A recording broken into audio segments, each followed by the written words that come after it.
देखिए यदि छात्रों कल आपको बताया गया था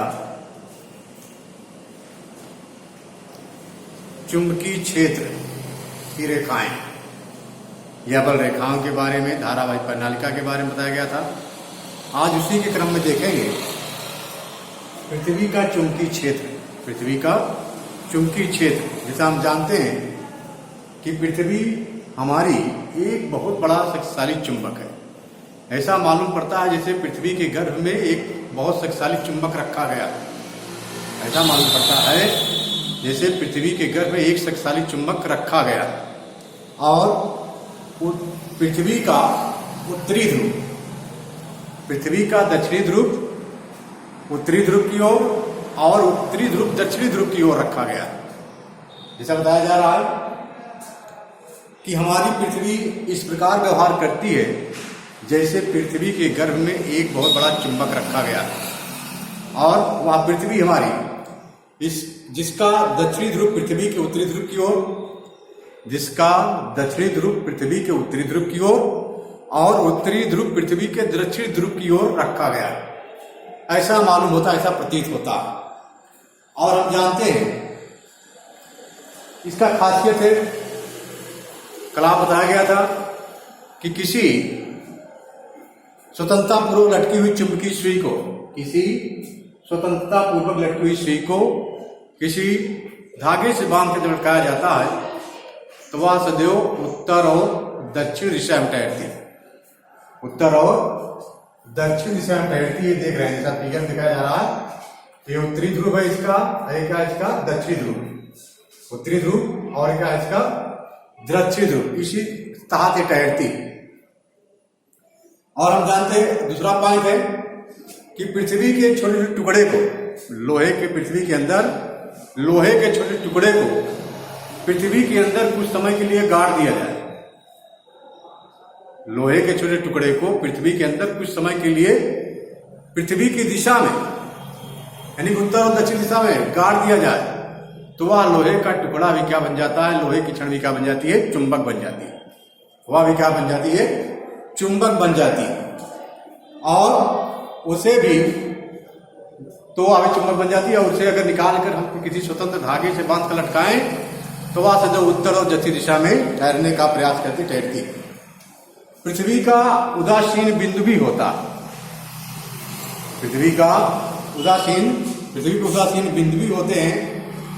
उदासीन बिंदु मिलते हैं कि किसी चुंबक की अगर बल रेखाएं हम खींचे, यदि किसी चुंबक की बल रेखाएं खींचे तो कहीं न कहीं उसको जाकर के उदासीन, जहां पर ना तो चुंबकीय क्षेत्र आ जाता है और ना तो उसका धारावाहिक प्रणालिका के अंतर्गत चुंबकीय क्षेत्र आ जाता है। दोनों का चुंबकीय क्षेत्र नहीं होता, यानी कि पृथ्वी का चुंबकीय क्षेत्र और चुंबक का चुंबकीय क्षेत्र क्या दूसरे को निरस्त हो जाते हैं। पृथ्वी का चुंबकीय क्षेत्र और चुंबक का चुंबकीय क्षेत्र क्या दूसरे से निरस्त हो जाते हैं। वहां पर उदासीन बिंदु, वहां पर चुंबक का प्रभाव नहीं रहता, वहां पर चुंबकत्व क्या हो जाता है, समाप्त हो जाता है। इसी बिंदु पर जहां पर चुंबकत्व हमारा समाप्त होता है उसे हम क्या कहते हैं, उदासीन बिंदु के रूप में जानते हैं, उदासीन बिंदु कहा जाता है। दूसरी बात हम जानते हैं कि पृथ्वी की सतह पर किसी चुंबकीय सुई का व्यवहार, पृथ्वी की सतह पर किसी चुंबकीय सुई का व्यवहार एक डोरे से, अगर हम किसी चुंबकीय सुई को किसी स्वतंत्र धागे से बांध कर लटकाएं और वह धागे के तहत क्या हो, घूमने के लिए स्वतंत्र हो, तो घूमने के लिए क्या हो, स्वतंत्र हो, घूमने के लिए वह स्वतंत्र हो। किसी चुंबकीय सुई को किसी धागे से बांधकर लटकाएं और घूमने के लिए स्वतंत्र हो और उसे लेकर के हम पृथ्वी का एक चक्कर पूरा करें, पृथ्वी के लेकर के एक चक्कर पूरा करें तो देखेंगे इस प्रकार लटकाए से वह घूमने वाली सुई भिन्न भिन्न स्थानों पर भिन्न भिन्न दिशाओं को प्रदर्शित करती है। भिन्न भिन्न स्थानों पर भिन्न भिन्न दिशाओं पे प्रदर्शन करती है, भिन्न दिशाओं में उसका विक्षेप प्राप्त होता। व्यवहार में कह सकते हैं पृथ्वी के भिन्न भिन्न स्थानों पर भिन्न भिन्न होता है। यदि हम पृथ्वी के भौगोलिक दृश्य से दिशा से होकर गुजरे अर्थ हम चुंबकीय सुई को लेकर के पृथ्वी के भौगोलिक दिशा से होकर गुजरे तो देखेंगे यह चुंबकीय सुइयां पृथ्वी के दो स्थानों पर यानी घूमते समय पृथ्वी के दो स्थानों पर पृथ्वी की सतह के लंबवत तथा दो स्थानों पर पृथ्वी के क्षेत्र के समानांतर प्राप्त हो जाती है। पृथ्वी की सतह के दो स्थानों पर जैसे ये चीज ये लंबवत प्राप्त हो जाएंगे उत्तर, एक क्या आ जाएगा आपका क्षैतिज प्राप्त हो जाता है, यानी कि लंबवत ऊर्ध्वाधर प्राप्त हो जाती है और दो स्थानों पर पृथ्वी की सतह के क्षैतिज प्राप्त हो जाती है। इस तरह से आप देख रहे हैं ये चीज आप दिखा पृथ्वी घूर्णनवाली कर रही है 115 के बीच को बनता है, यह हो गया चुंबक है जो स्वतः पूर्व लटकाए जाने पर सीधे उत्तर और दक्षिण दिशा में टहर रहे हैं, उत्तर और नॉर्थ और साउथ दिशा में ही ठहरते हैं, नॉर्थ और साउथ दिशा में ठहरने का प्रयास करते हैं।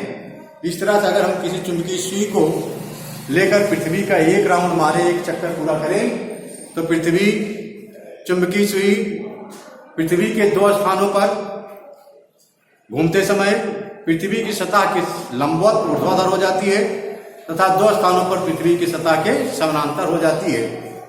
जैसे हम देख रहे हैं अब इसके अंतर्गत हमको आता है चुंबकीय क्षेत्र हमारा चुंबकीय ध्रुव, चुंबकीय ध्रुव, चुंबकीय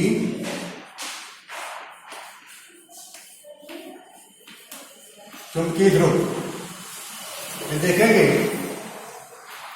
चुंबकीय ध्रुव हमारा जिन दो स्थानों पर चुंबकीय सुई पृथ्वी की सतह के लंबवत हो जाती है, जिन दो स्थानों पर चुंबकीय सुई ये चीज पृथ्वी की सतह की कहा जाती है लंबवत हो जाती है, जिन दो स्थानों पर चुंबकीय सुई पृथ्वी की सतह की क्या हो जाती है लंबवत हो जाती है अर्थात ऊर्ध्वाधर हो जाती है, जिन दो स्थानों पर चुंबकीय सुई पृथ्वी की सतह की क्या हो जाती है लंबवत हो जाती है, हमारी चुंबकीय सुई है लंबवत हो जाती है अर्थात ऊर्ध्वाधर हो जाती है।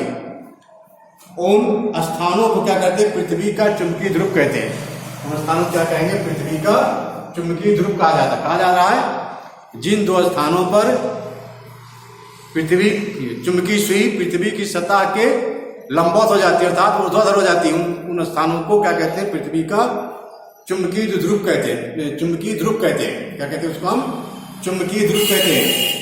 अगला पॉइंट हमारा है चुंबकीय अक्ष,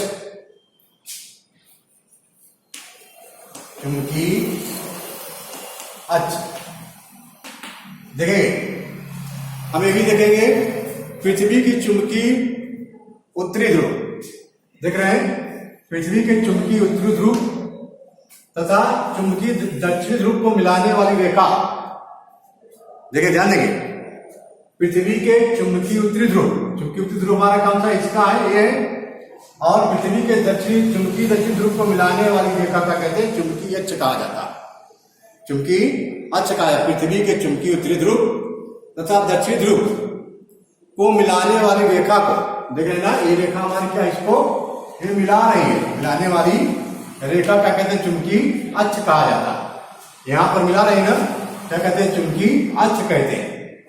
पृथ्वी के चुंबकीय उत्तरी ध्रुव तथा पृथ्वी के चुंबकीय दक्षिण ध्रुव को मिलाने वाली रेखा क्या कहते हैं हम चुंबकीय अक्ष कहा जाता है। चुंबकीय क्या कहते हैं इसको हम अक्ष कह सकते हैं। अगला है चुंबकीय निरक्ष, अगला हमारा क्या है चुंबकीय निरक्ष कहते हैं। चुंबकीय निरक्ष क्या है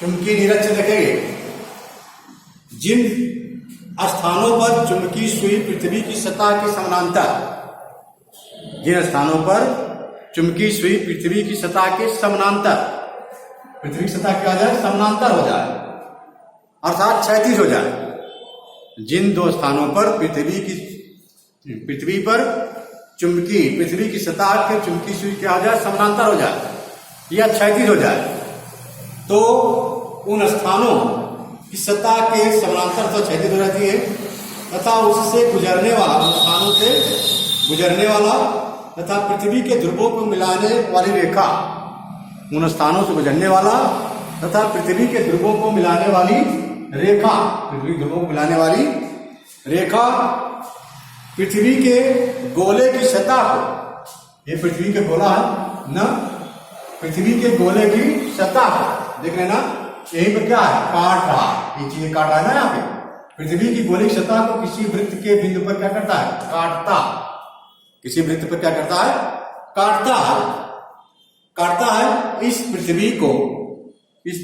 पृथ्वी को चुंबकीय निरक्ष कहा जाता है। क्या है इसका, चुंबकीय जिस स्थानों पर काटता है वो वृत्त खींचने पर वह क्या कहलाता है, चुंबकीय निरक्ष कहलाता है। उसको क्या कहते हैं हम, चुंबकीय निरक्ष के रूप में प्राप्त करते हैं, चुंबकीय निरक्ष कहते हैं।